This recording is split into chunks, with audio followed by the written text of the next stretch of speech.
Hello students, I am Dr. S.M. Bhatti. The objective of today's video is to evaluate complementary function of linear differential equation of higher order and to introduce particular integral. In last video, we have seen we can find complementary function by using nature of roots of auxiliary equation. Let's see second example. Find complementary function of this differential equation.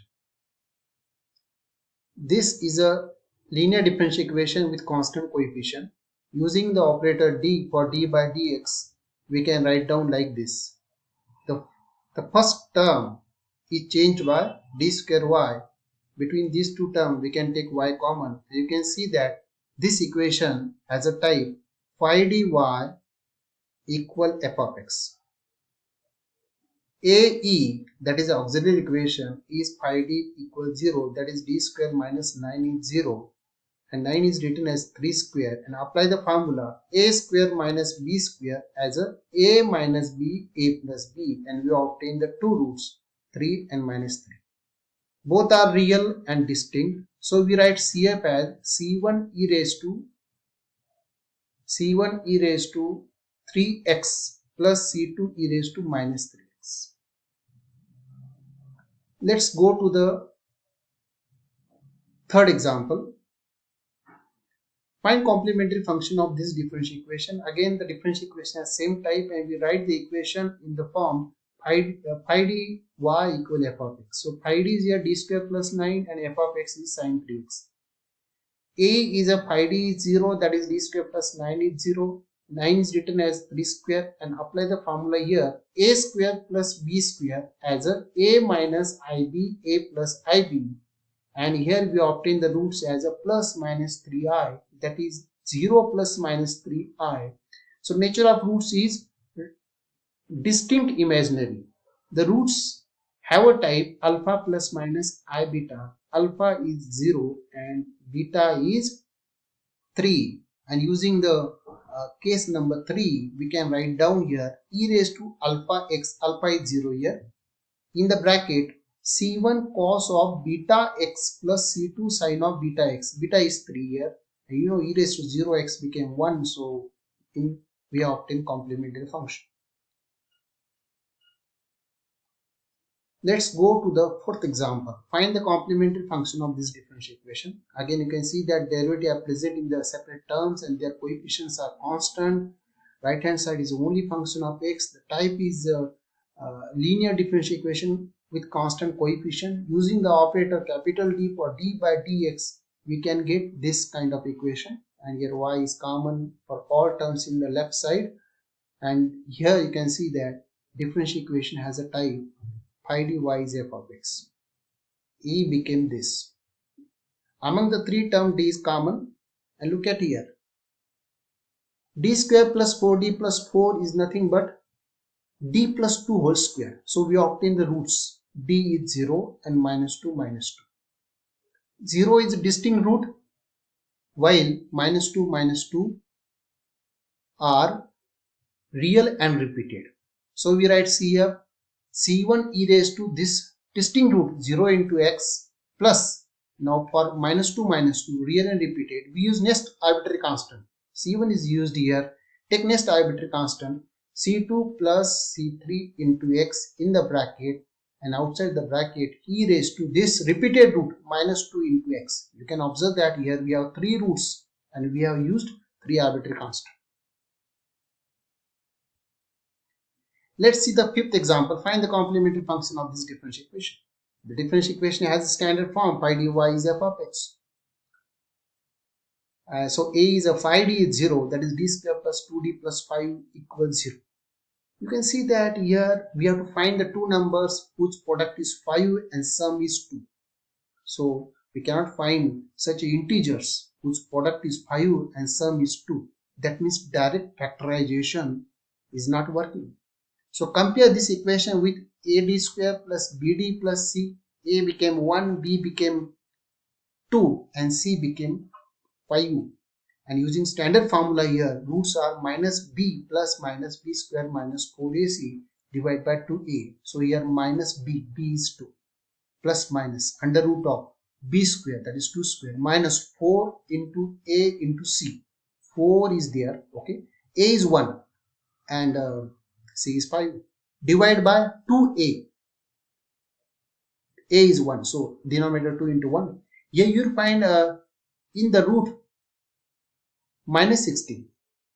That is written as under root of minus 1 into under root of 16.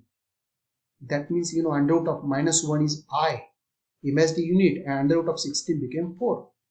That means we have obtained the roots minus 1 plus minus 2i, which are distinct imaginary. That means roots have a type alpha plus minus beta I. Alpha is minus 1 and beta is 2. So apply the case 3 and write down CF e raised to alpha x, that is e raised to minus x, and in the bracket C1 cos of beta x, C1 cos of beta x, beta is 2 here, plus C2 sin of beta x, beta is 2 here. Note that alpha is minus 1 and beta is 2. Let's see sixth example. Again type is same, and using the synthetic division method or using calculator, because this is a cubic equation, it will have 3 roots and the factors we became the d minus 1, d minus 2, d minus 2, or you can find the roots of this equation by using calculator also, and we find the 3 roots here 1, 2, 2. So here all the 3 roots are real, but 1 is a distinct while 2 repeated. So for 1 we write C1 e raised to x, and for 2 we write C2 plus C3 into x, and outside the bracket e raised to 2x. And in this way the solution became y equals CF, that is y is. You can see the in previous problem you have to find complementary function. So we obtain complementary function directly. But in this problem we have to solve, means we have to find the solution. The equation has a type phi d y equals 0. So solution is y is a CF. So we obtain first CF, then we put the value of CF in the equation y equals CF.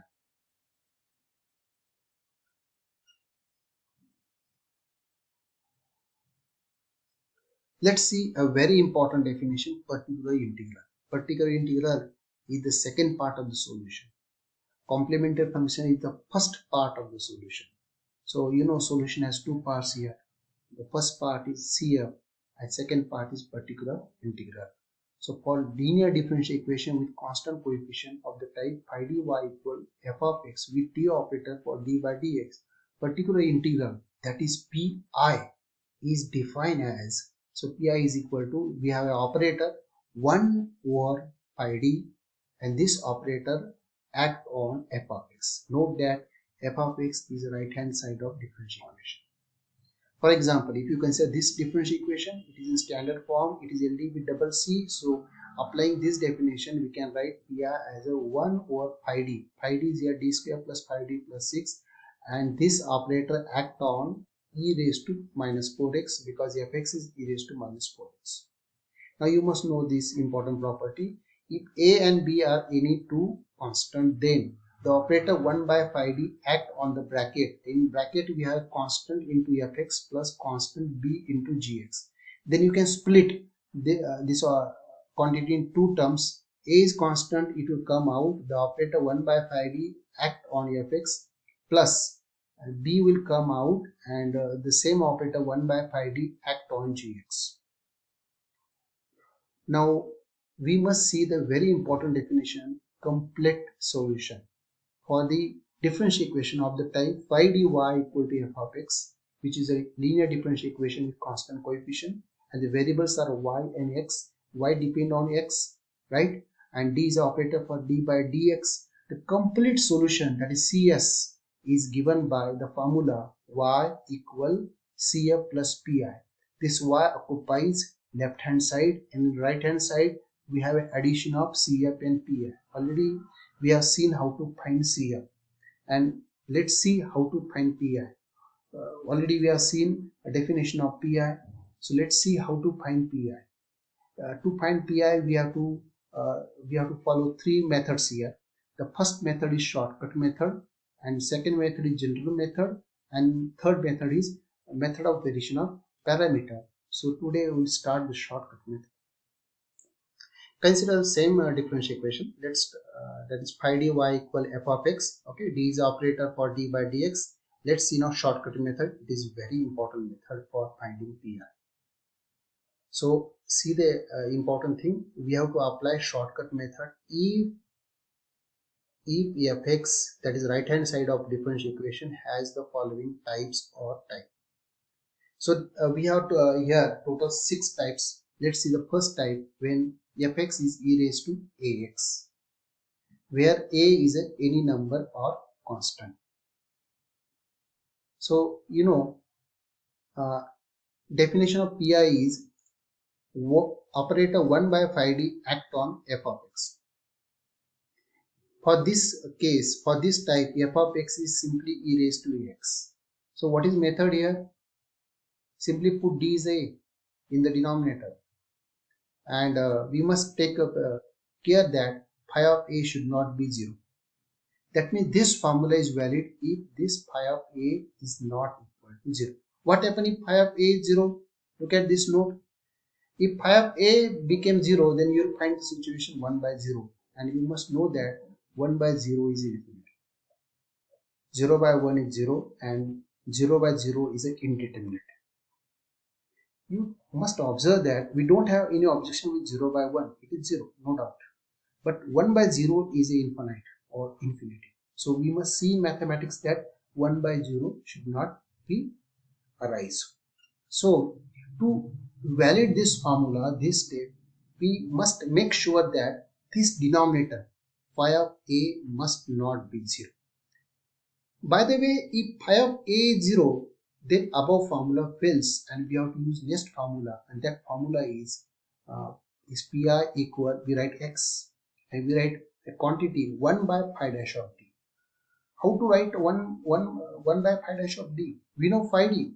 Differentiate phi d with respect to d, we get phi dash of d, and put there d equal a.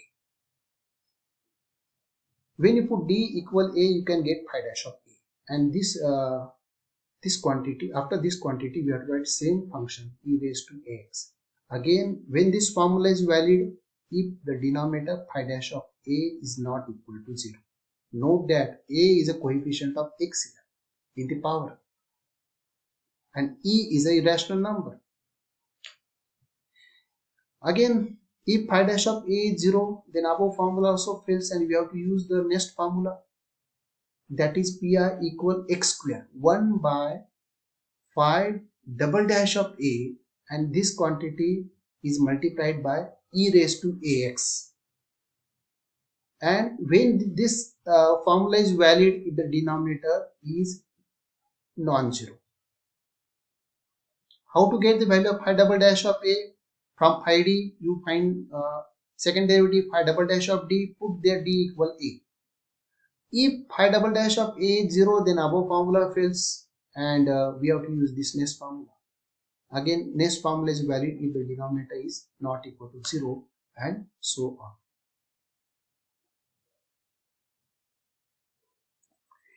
In this way, today we have seen how to evaluate CF for linear differential equation of higher order. Also, we have introduced definition of PI, that is a particular integral, and we have seen that there are 3 methods of